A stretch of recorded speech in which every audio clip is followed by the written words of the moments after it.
부흥회를 마친 지 일주일 됐습니다. 여러분들 많은 은혜 받으셨죠? 예, 소리가 적은 거 보니 많은 은혜 받지 못한 것 같습니다. 못 받은 거예요? 예, 은혜 많이 받으셨어요? 예. 예, 근데 우리가 은혜 받았다고 하지만 여러분, 진정한 은혜는 어떻게 우리에게 임하는가? 우리가 같이 한번 보기를 원해요. 저도 마찬가지로 목사님 말씀을 들으면서 우리 교회에 꼭 필요한 말씀을 하셨구나 라고 느꼈고요. 저 또한 도전을 받았습니다. 그리고 많은 은혜 받았습니다. 근데 여러분, 은혜 받는 것은 들음으로써 받는 것이 아니라 어떻게 우리의 삶에 적용하냐가 더 중요하다는 얘기입니다. 말씀을 아무리 좋은 말씀 들어도 나의 삶에 적용하지 않으면 나에게 아무런 소용이 없어요. 그래서 말씀은 들음으로서 나가고, 믿음은 들으면서 나가고, 여러분 믿음은 또 행함이 따라줘야 된다고 야고보에서 얘기해 줍니다. 마태복음 13장 보게 되면 예수님께서 천국의 비유를 얘기합니다. 그 씨 뿌리는 자의 비유. 그 씨 뿌리는 자의 비유를 보게 되면 마태복음 13장 18절에서부터 23절에 그 비유에서 설명해 주십니다. 그러면서 어떻게 설명하냐면, 그런즉 씨 뿌리는 비유를 들으라. 아무나 천국 말씀을 듣고 깨닫지 못할 때는 악한 자가 와서 그 마음에 뿌려진 것을 빼앗나니, 이는 곧 길가에 뿌려진 자요 돌밭에 뿌려졌다는 것은 말씀을 듣고 즉시 기쁨으로 받되 그 속에 뿌리가 없어 잠시 견디다가 말씀으로 말미암아 환난이나 박해가 일어날 때에는 곧 넘어지는 자요. 가시떨기에 뿌려졌다는 것은 말씀을 들으나 세상의 염려와 재물의 유혹에 말씀이 막혀 결실하지 못하는 자요. 좋은 땅에 뿌려졌다는 것은 말씀을 듣고 깨닫는 자니 결실하여 어떤 것은 100배, 어떤 것은 60배, 어떤 것은 30배가 되느니라 하시더라. 이 씨 뿌리는 자의 그 비유의 그 토지를 얘기할 때는 그리 마음밭을 얘기하는 것입니다. 씨 뿌리는 자는 예수님이십니다. 그 말씀을 선포할 때에 그 마음이 어떻게 그 말씀을 받느냐에 따라서 열매를 맺을 수 있고 열매를 못 맺을 수 있다는 얘기입니다. 새 밭은 항상 인생의 어려움과 괴로움, 사탄의 유혹, 이로 인하여서 말씀을 드려도 그 말씀이 열매를 맺지 못하기 때문에 그냥 말라버린다는 얘기예요, 씨가.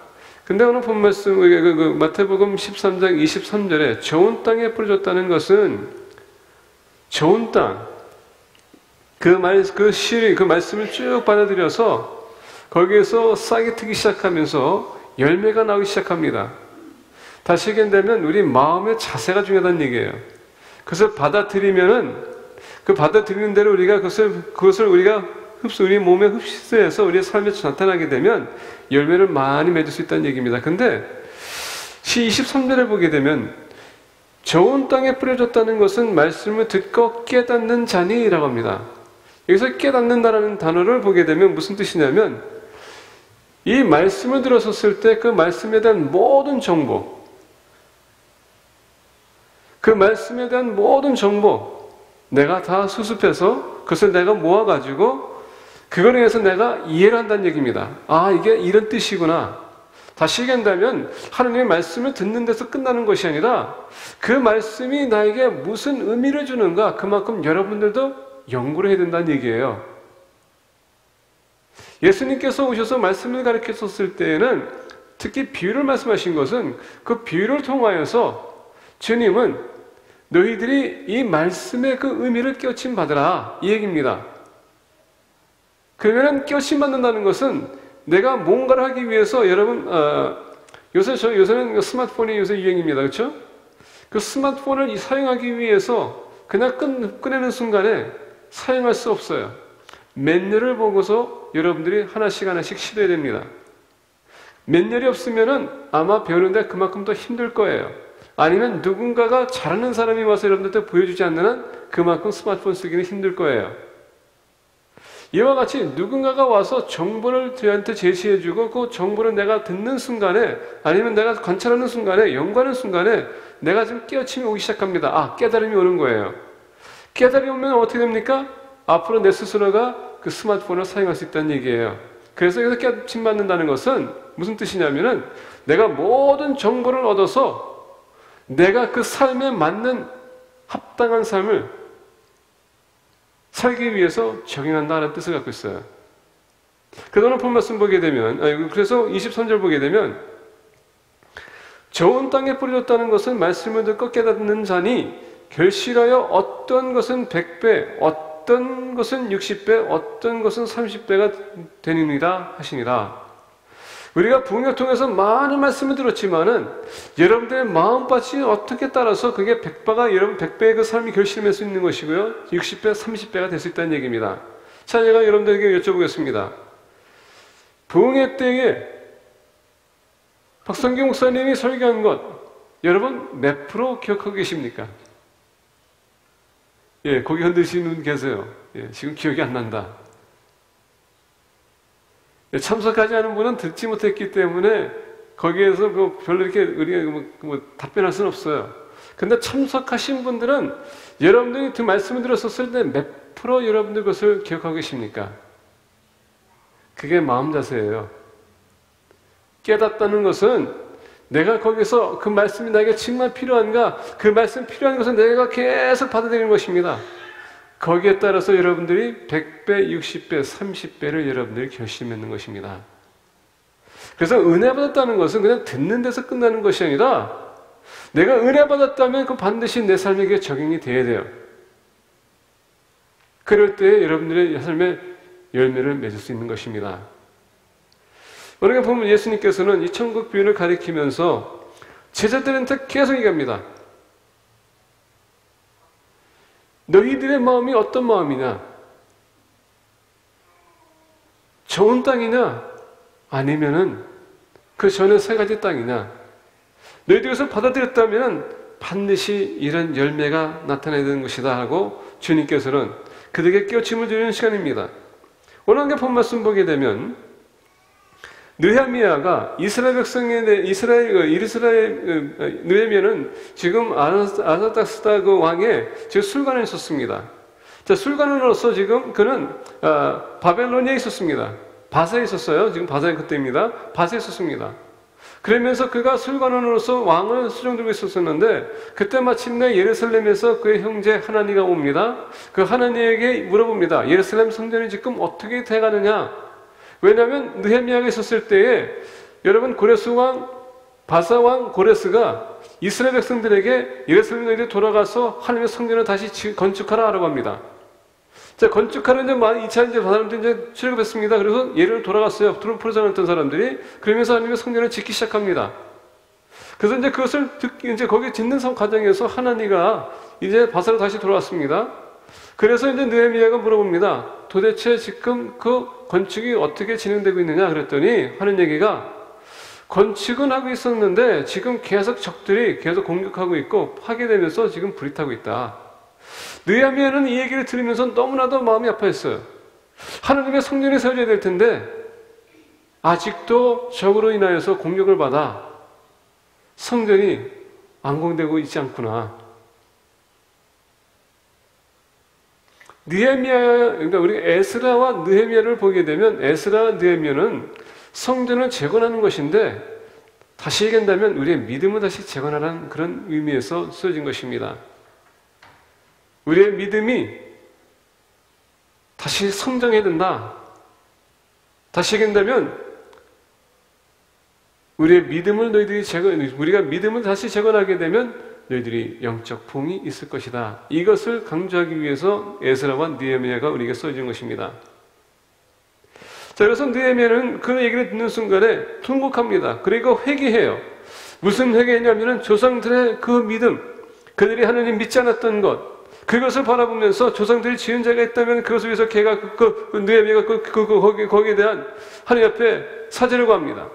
그리고 계속 기도할 때 느헤미야가 혹 제가 잘못을 졌다면 하나님께서 저를 용서해 주시고, 그러면서 느헤미야가 무슨 기도하냐면은 하나님께서 이 왕의 마음을 움직여 주셔서 제가 예루살렘에 돌아가서 예루살렘 성전을 다시 재건하는데, 그리고 벽을 재건하는데 제가 쓰임 받기 원합니다. 기도했더니 3개월 후에 하나님께서 그 기도를 응답해 주세요. 그러면서 왕에게 어떻게 합니까? 왕과 조서를 내려서 느헤미야를 보냅니다.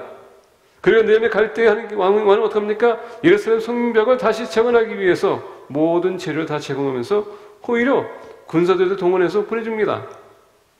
우리가 느헤미야 2장에서 쭉 보게 되면 느헤미야가 도착하자마자 그는 쉬지 않습니다. 우리는 먼 여행을 우리가 떠나게 되면 어떡합니까? 우리가 목적지 도착하게 되면 우리는 대부분 피곤하기 때문에 쉴 거예요. 근데 느헤미야는 쉬지 않습니다. 왜? 목적이 뚜렷한 사람은 쉬지 않고 무엇이 잘못됐는지 관찰하기 시작합니다. 그래서 느헤미야가 밤늦게 혼자서 말을 타고 성전을 이렇게 돌아다닙니다. 그러면서 그가 모든 것을 파악하고 돌아와요. 그러면서 장로들 부릅니다. 그러면서 왜 성전이 그리고 성벽이 이렇게 지금 재건되지 않는지 거기에 대한 뚜렷한 문제점을 찝어주고 이제 더 이상 우리가 수치를 당하지 말자. 믿는 사람들이 믿음이 여러분 연약해지게 되면 세상 사람들이 볼 때에 이게 수치스러운 일이에요. 우리가 우리의 믿음을 보호할 수 없고 우리의 믿음의 소리를 고백할 수 없고 믿음을 우리가 보호할 수 우리가 여러분 그것을 방어할 수 없다면은 세상들이 맡았을 때에 너의 신앙은 가짜다라고 보는 겁니다. 근데 중요한 건 무엇이 아십니까? 우리가 믿는 대상 하나님 그분의 이름이 못 오게 된다는 얘기예요. 그래서 느헤미야는 너무나도 마음이 아픈 나머지 이스라엘 백성들에게 얘기합니다. 다시 우리가 이런 수모를 당하지 말자. 하나님의 성전을 다시 지었자. 다시 재건하자. 그래서 성벽을 우리가 재건하자 하고 간절하게 느헤미야가 이스라엘 백성들에게 설득을 합니다. 그때 여러분 듣던 사람들은 회개하고 그들이 맞다. 우리가 느헤미야처럼 우리가 그의 마음처럼 그리고 그 비전을 우리가 같이 성취하자. 그리고 하나님의 성전을 우리가 재건하자. 이런 비전을 가졌다는 것입니다. 여러분 영적 부흥이라는 것은 그냥 말로만 부흥한다고 해서 부흥되는 것이 아닙니다. 거기는 노력이 필요해요. 내가 정말 영적으로 부흥하기만 한다. 그런 갈망이 있어야 되는 것입니다. 그럴 필요를 느껴야 되는 것이에요. 우리 교회가 부흥회가 있는 이유가 다른 것이 아닙니다. 우리의 믿음을 다시 재건하기 위해서 부흥회가 있었던 것입니다. 근데 일주일이 지나고 그 말씀을 잊었다면은 우리에게 큰 문제가 있어요. 그게 마태복음에서 가르쳐주는 것입니다. 세상의 염려, 물질적인 염려, 강팍감, 사단의 유혹, 영적 전투 이런 걸로 인하여서 우리가 지금 영적 전투에 패배하고 있다는 것입니다. 그래서 말씀을 들으실 때에 그냥 좋은 말이구나 이렇게 끄떡끄떡하고 여러분 잊어버린다면은 여러분들 신앙에 큰 문제가 있어요. 회개하시길 바랍니다. 그리고 기도하시길 바랍니다. 하나님 우리 영적 길을 열어주세요. 그리고 영적 마음을 열어주시고 말씀을 들을 때마다 내가 그것을 간직하고 사모하고 나의 삶에 적용할 때에 믿음의 성장, 각성이 일어날 수 있도록 축복해달라고 여러분들 기도할 필요가 있습니다. 믿음을 재건하기 위해서 오늘 느헤미야가 몇 가지 우리에게 진리를 가르쳐 줍니다. 그 진리를 우리가 같이 나누기를 원합니다. 첫 번째 우리가 15절부터 16절 보게 되면 이렇게 얘기해요. 우리의 대적이 우리가 그들의 의도를 눈치챘다 함을 들으니라. 하나님이 그들의 꾀를 폐하였으므로 우리가 다 성에 돌아와서 각각 일하였는데 그때로부터 내 수하 사람들의 절반은 일하고 절반은 갑옷을 입고 창과 방패와 활을 가졌고 민장은 유다 온 족속의 뒤에 있었으며. 자, 첫 번째로 15절 보게 되면 이렇게 됩니다. 우리의 대적이 우리가 그들의 의도를 눈치챘다 함을 들었느니라. 여러분 우리가 믿음의 재건이 필요하기 위해서는 우리가 왜 믿음의 성장이 없는지를 그것을 파악해야 될 필요가 있다는 얘기입니다. 도대체 원인이 무엇인가 우리가 봐야 된다는 얘기입니다. 오늘 본 말씀 보게 되면 우리의 대적이 우리가 그들의 의도를 눈치챘다 함을 들으니라. 자, 우리의 대적은 누굽니까? 성전과 성벽을 재건하는 데 있어서 계속 방해하는 그들을 눈치챘다는 얘기입니다. 왜? 하나님의 성전을 다시 짓게 되면 그리고 여러분 성전이 짓고 난 다음에 여러분 하나님의 성막에 다시 들어온다면 그리고 법궤가 들어온다면 역사적인 면에서 하나님이 함께 이스라엘 백성들과 있었고 전쟁터로 나갔을 때 이스라엘 백성들이 패한 적이 있었습니까? 한 번도 패한 적이 없습니다. 이게 두려운 거예요. 그래서 어떻게 해서라도 이 재건하는 것 막아야 되겠다, 방해를 했다는 얘기입니다. 여러분의 믿음이 재건이 된다면, 여러분의 믿음이 다시 성장한다면 하나님은 여러분을 통해서 어마어마한 역사를 할 수 있습니다. 근데 적은 그것을 알고 있어요. 그래서 계속 우리의 약점을 계속 치기 시작하고 우리를 실축하도록 계속 유혹합니다. 자, 그래서 오늘 본 말씀 보게 되면 하나님의 그들의 꾀를 펴셨으므로, 하나님은 우리의 믿음의 재건이 필요하고 믿음의 성장이 필요했기 때문에 어떻게 합니까? 우리를 대적하는 자들 하나님께서 그들의 계획을 하시고 오늘 본 말씀 보니까 그들의 꾀를 펴하셨다라고 합니다. 그만큼 하나님은 우리에 대한 관심이 많으세요. 우리의 신앙이 성장하기 원하십니다.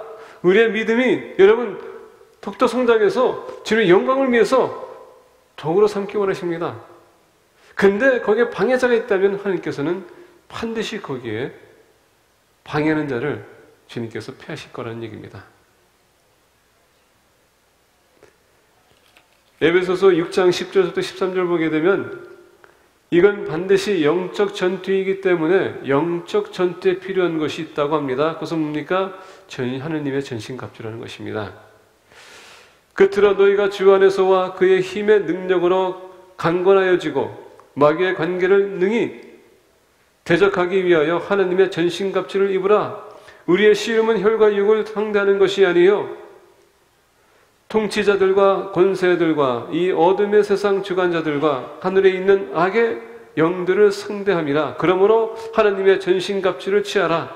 이는 악한 날에 너희가 능히 대적하고 모든 일을 행한 후에 서기 위함이라. 사단은 주님의 자녀들이 잘 되는 것을 보기 싫어요. 하나님 앞에 가까이 나가는 것을 보기 싫습니다. 우리가 멀리 해야지만 그만큼 사단이 더 강해질 수 있는 것이고요, 우리 공격할 때 우리가 실축할 수밖에 없습니다.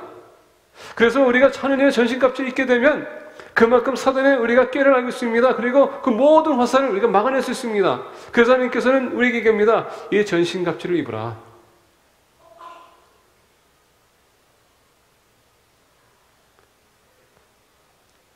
목회자이자 저자인 팀 라헤이 목사님께서 하루는 컨퍼런스의 집회에 참여하기 위해서 그리고 게스트스피커로 그가 가기 위해서 비행기를 탔습니다. 한 여인이 옆에 앉아서 인덱스 카드를 계속 이렇게 돌려보면서 마치 그의 입술이 움직이는 것을 봤습니다. 여자를 보니까는 좀 똑똑해 보이고 샤프해 보이고 지식 있게 보였습니다. 그래서 이게 계속 그 인덱스 카드를 돌리면서 계속 입술을 움직이다 보니까 가만히 보니까 좀 기도하는 것 같아요. 그래서 대화를 좀 해야 되겠다고 했습니다. 지금 당신은 뭐하고 계십니까? 그랬더니 저는 기도하고 있습니다. 아, 그러세요?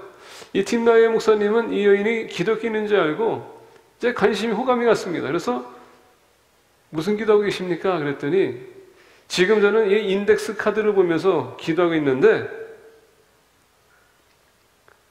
저는 사명감을 가지고 기도하고 있습니다. 그러세요? 저도 기독교인인데 저도 기도합니다. 그랬더니 여인이 이 팀라이 목사님을 보면서 웃으면서 그렇습니까? 저는 지금 뭘 기도하고 있는지 아십니까? 이 비행기를 타고 지나가면서 여러분 그 모든 기독교 교회 지도자들이 다 타락하기를 위해서 기도한다고 합니다. 그때 팀라이 목사님이 충격을 받았습니다. 과연 우리 기독교인들은 이 여인처럼 죽어가는 영혼들 위해서 기도하고 있는가? 이 여인은 기독교인들이 여러분 망하기 위해서 기도하는데 과연 우리 기독교인들은 어떤 차원에서 지금 기도하고 있는지 과연 기도하고 있는가? 그러면서 그때 팀라이 목사님이 느꼈던 것은 이게 바로 영적 전투구나. 우리가 보이지 않을 때에 여러분 보이지 않는 세계 지금 세상 사람들 지배하면서 그들을 여러분께 하면서 그들을 통하여서 하나님의 교회를 파괴하기 위해서 지금 전략을 세우고 있다는 것입니다. 지금 이 순간도 우리가 하나님 옆에 나왔습니다. 말씀 듣고 있습니다. 사단은 지금도 이곳에 왕래하면서 지금 집중하지 못하는 사람, 말씀을 듣지 못하는 사람, 생각이 다른 쪽으로 간 사람, 그 사람들을 공격하고 있습니다. 믿음에 재건하기 위해서 우리는 치열한 영적 전투를 치러야 됩니다. 그렇기 때문에 여러분들 기도하셔야 돼요. 하느님과의 관계 속에서 우리는 회복할 수 있습니다. 기도하지 않고서는 아무것도 이루어질 수 없습니다. 첫 번째, 믿음의 재건을 위해서 우리는 전신갑주를 입어야 됩니다. 두 번째로 17절부터 19절입니다. 성전을 건축하는 자와 짐을 나르는 자는 다 각각 한 손으로 일을 하며 한 손에는 병기를 잡았는데 건축하는 자는 각각 허리에 칼을 차고 건축하며 나팔 부는 자는 내 곁에 섰었느니라. 내가 귀족들과 민장들과 남은 백성에게 이르기를 이 공사는 크고 넓으므로 우리가 성에서 떨어져 거리가 먼즉. 자, 예루살렘 성전 짓는 것뿐만 아니라 이 성벽을 져야 되는데 이 성벽을 보게 되면 여러분 어마어마한 거리입니다. 그래서 한 사람이 여기서 짓고 저기 다른 사람도 저쪽에 짓는데 이 거리가 너무 먼다는 것입니다. 이것을 어떻게 해야 돼요? 그리고 그들이 건축하려고 할 때마다 적이 지금 계속 공격합니다. 그러다 보니까 어떻게 합니까? 한 손에는 창, 한 손에는 칼. 그리고 여러분 생각해 보세요. 지금 무기를 들고 있고요. 한 손을 가지고 지금 쌓고 있습니다. 얼마나 황당스러운 일입니까? 근데 여러분, 이 믿음에 재건하는 것이 그만큼 중요하다는 얘기입니다. 그리고 적으로 인해서 공격당할 수 언제든지 공격당할 수 있다는 것을 알고 있습니다. 그러다 보니까 한쪽에는 믿음을 쌓기 위해서 한쪽은 전쟁을 치르기 위해서 계속 여러분 밸런스가 맞아야 된다는 얘기입니다. 우리가 조금 성장하게 되면 사단은 그만큼 또 조금 공격합니다. 우리가 더 많은 성장이 있으면 사단은 그만큼 또 공격합니다. 집회를 끝나고 돌아가서 여러분 시험 들어서 싸우는 부부들도 있습니다. 집회를 끝나고 돌아가면서 옆에 사람이 잘못했다고 신경질하는 사람도 있습니다. 집회를 끝나고 욕심이 생겨서 죄송한 얘기지만 싸가기가 바쁩니다. 우리는 모르지만은 그 하나하나가 여러분 영적 전투예요. 그래서 우리가 에베소서 6장을 보게 되면 우리는 기도해야 되지만 말씀인 검을 들어야 된다고 얘기합니다. 바로 예, 맞습니다. 영적 전투에서는 우리가 한 손에는 말씀, 그리고 한 손은 여러분 계속 쌓아나가는 겁니다. 뭘? 믿음, 실천이 따라줘야 된다는 얘기예요.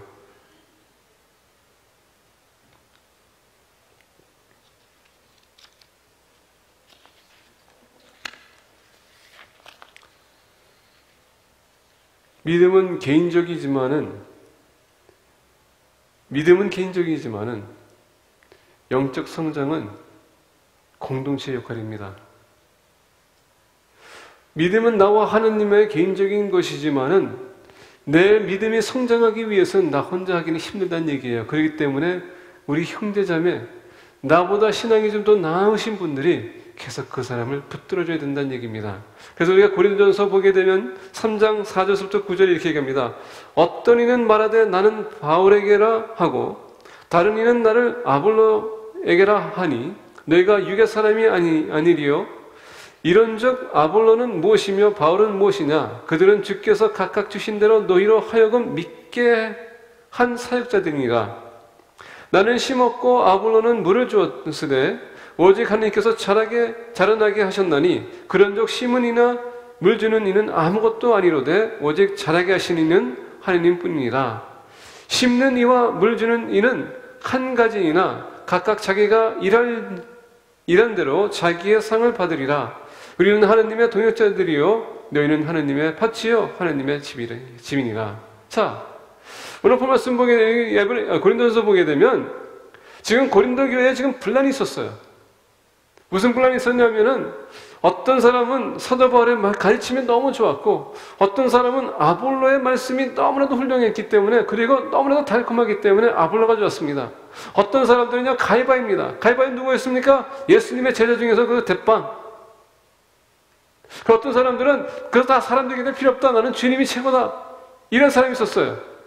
근데 지금 사도 바울이 무슨 얘기합니까? 이 각자의 이 지도자들 그걸 볼 때에 그 사람들 만나는 사람들마다 그들이 말해서 가르칠 때마다 한 사람마다 가르치는 것이 틀렸기 때문에 어떡합니까? 그 모든 것이 다 우리를 유익하게 만든다 뜻이에요.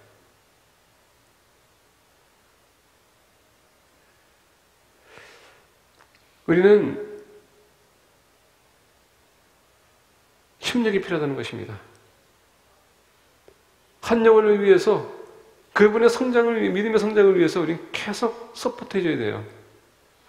제가 고등게이트 신학교 다닐 때 항상 닥터 시오스라는 분이 골든게이트 신학교에다가 기증한 만화들이 있습니다. 아주 유명한 피넛 만화 여러분들 아시죠? 스누피.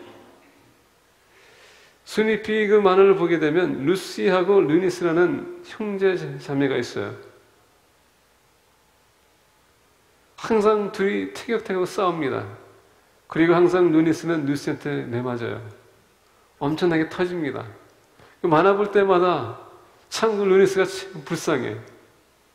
신학교 가게 되면은 세그멘트 만화가 있습니다. 하루는 루니스가 TV를 보고 있는데 루시가 들어왔습니다. 루시가 루니스한테 물어봅니다. 너 뭘 보고 있느냐? 그랬더니 루니스가 아무거 무슨 본다 하라고 합니다. 그랬더니 루시가 앉으면서 하는 얘기가 야 루니스 다른 방송 틀어봐. 그랬더니 루니스가 얘기합니다. 왜 싫어해? 내가 왜 다른 방송 틀어야 되는데 내가 너한테 얘기했기 때문에. 그랬더니 루니스가 내가 안 틀면 어떡할 것인데 이 손 보이지? 이 손 보이지? 한 손가락으로는 아무 힘이 없지만은 이 손가락이 다 연합이 되면은 능력이 있다. 그랬더니 루니스가 써서 방송을 틉니다. 그러면서 돌아서면서 하는 얘기가 너네들은 왜 저런 능력이 없냐? 한 손가락으로는 능력이 없지만은 여러분 이게 합치게 되면 능력이 있는 것.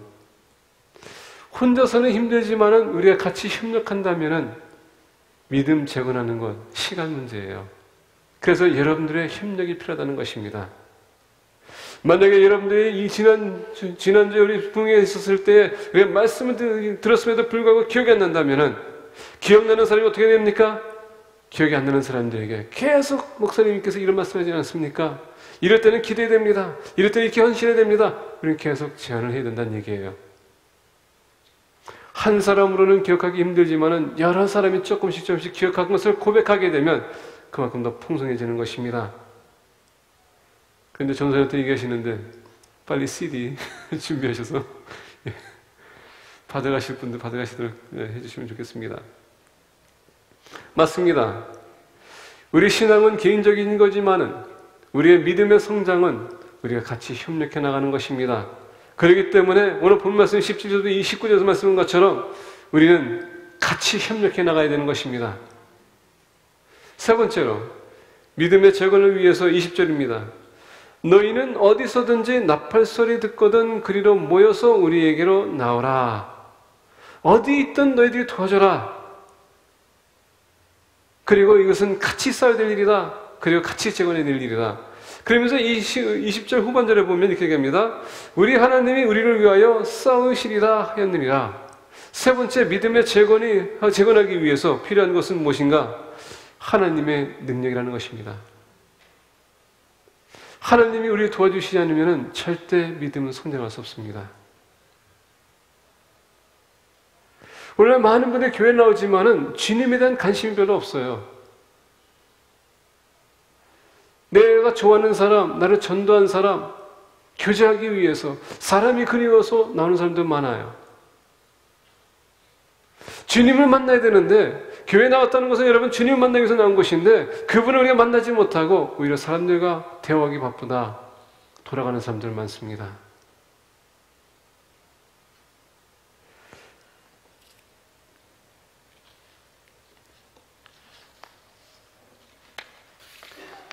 우리가 신명기 3장 1절부터 4절 보게 되면 이런 말씀이 있습니다. 우리가 돌이켜 바산으로 올라가매 바산 왕 옥이 그의 모든 백성을 거느리고 나와서 우리를 대적하여 에드레이에서 싸우고자 하는지라. 여호와께서 내게 이르시되 그를 두려워하지 말라. 내가 그와 그의 모든 백성과 그의 땅을 내 손에 넘겼으니 내가 헤스본에 거주하던 아모리 족속의 왕 시온에게 행한 것 같이 그에게도 행할 것이니라 하시고, 우리 하나님 여호와께서 바산 왕 옥과 그의 모든 백성을 우리 손에 넘기심에 우리가 그들을 쳐서 한 사람도 남기지 아니하였느니라. 그때 우리가 그들에게서 빼앗지 아니한 성읍이 하나도 없이 다 빼앗았었는데 그 성읍이 60이나 곧 아르곱 온 지방이요 바산에 있는 옥의 나라이니라. 자, 하나님께서는 오늘 본 말씀 신명기 3장 1절부터 4절 보게 되면 이스라엘 백성들이 지금 가나안 땅을 정복하기 위해서 지금 그 요단강 건너편에 지금 서 있습니다. 그 아라바 강가에 평지에서 지금 가나안 땅을 보고 있습니다. 그러면서 지금 모세가 무엇을 하고 있냐면은 지금 40년 동안 이스라엘 백성들이 어떻게 그 광야에 생활했는지 쭉 얘기해 주고 있습니다. 그러면서 마지막에 그들이 그 아라바 강가에 그 평지에 그들이 도달하기 전까지는 그들이 여기서 보니까 바산 시온 왕과 그리고 돌아가서 보니까 시온 왕과 그리고 옥 왕을 그들의 친구에 대해서 지금 모세가 얘기합니다. 근데 여러분 여기서 보게 되면 이 하나님께서 지금 모세가 이스라엘 백성들에게 얘기합니다. 너희들이 전쟁을 치러서 이 모든 것을 얻었는데 그 바로 뒤에 배경에 누구 계십니까? 하나님이 계셨다는 합니다. 그러면서 오늘 본 말씀 신명기 보게 되면 지금 모세가 얘기합니다. 하나님이 우리에게 그 왕과 그의 나라와 모든 것을 우리에게 넘겨주셨다라고 그거 본인이 얘기합니다. 자, 지금 모세가 무슨 얘기하냐면은 우리가 영적 전투를 치는 데 있어서 하나님 우리의 연약함을 아십니다. 그리고 하나님께서 우리가 항상 도와주기 원하세요. 도와주기 원하시는 하나님은 우리가 패배하는 것을 원치 않습니다. 그래서 하나님께서 무슨 얘기하냐면 내가 너희에게 승리를 가져올 것이다 라고 합니다. 자, 그러면서 지금 이스라엘 백성들에게 지금 모세가 얘기합니다. 너희들이 지금 여기까지 왔었던 것은 하나님께서 함께 해주셨고 전쟁을 치르는 데 있어서 너희들이 한 번도 패배한 적이 없었다. 근데 여러분 보세요. 신명기 3장 1절부터 4절 다녀오는데 우리가 돌이켜 바산으로 올라가매 바산왕 옥이 그의 모든 백성을 거느리고 나와서 우리를 대적하여. 자, 바산왕 옥이 지금 군사들을 동원해서 이스라엘 백성들을 맞이하기 위해서 나왔다라고 합니다.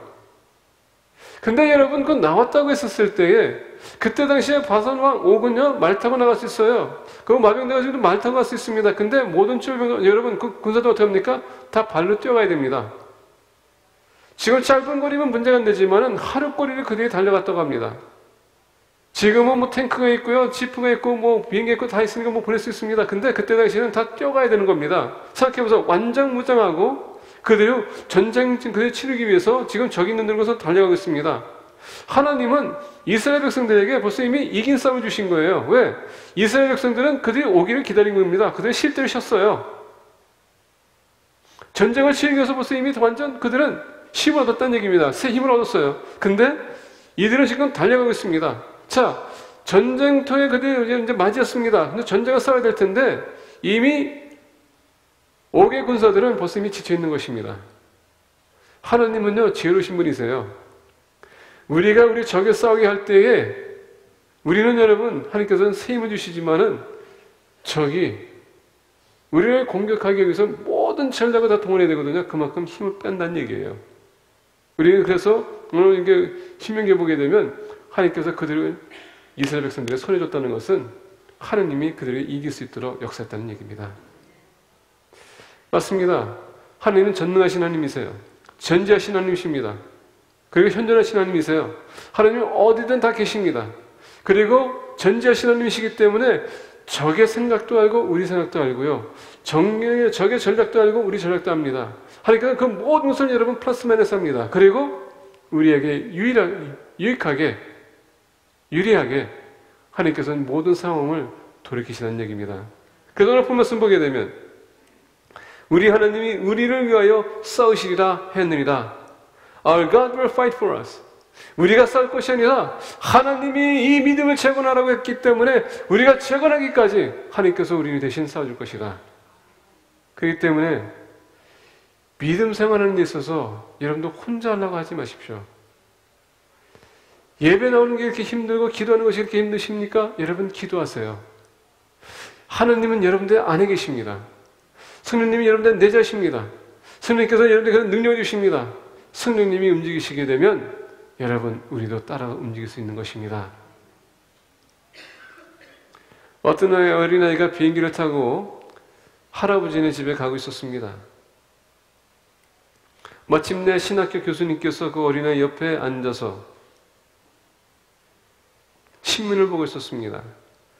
비행기가 뜨자 이 어린아이가 백팩을 열어서 주일학교 교재를 꺼냈습니다. 그리고 열심히 그 주일학교 교재를 지금 본인이 채워나가고 있었습니다. 교수님께서 신문을 읽다 보니까는 기특합니다.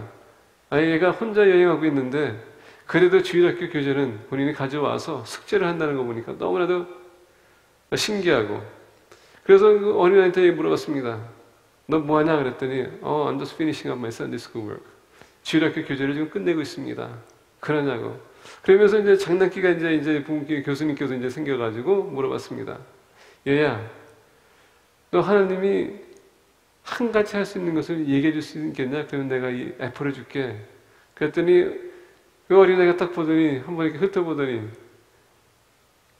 만약에 당신이 하나님께서 할 수 없는 것을 얘기해 준다면 제가 애플 한 박스를 내가 드리겠습니다. 하나님은 모든 것이 가능하신 분이세요. 우리가 생각할 수 없는 것, 상상할 수 없는 것을 다 할 수 있는 분이십니다. 우리가 주님과 더불어 살기 원하고 우리 믿음을 재건하기 원한다면 하나님은 기꺼이 여러분들 위해서 모든 것을 총동원하신다는 얘기예요.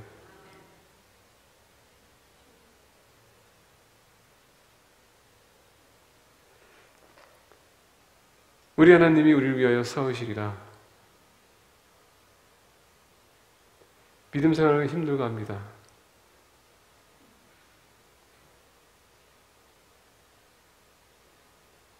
때로는 포기하고 싶은 마음도 생길 것입니다.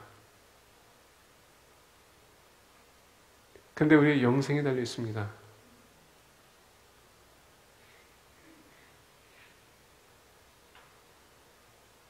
주님을 위해서 싸워주길 원하세요.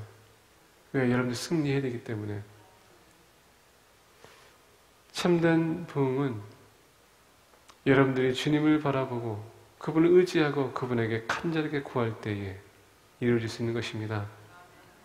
그리고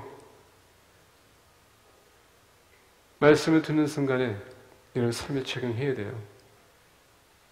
열심히 예배의 삶을 재건하세요. 기도의 삶을 재건하세요. 그리고 헌신의 삶을 재건하시길 바랍니다. 말씀을 묵상하세요. 연구하세요. 그리고 받은 은혜 혼자만 간직하지 마시고 나눠주기 위해서 힘쓰세요. 그게 믿음의 재건, 부흥의 삶으로 가는 길입니다. 네, 기도하겠습니다.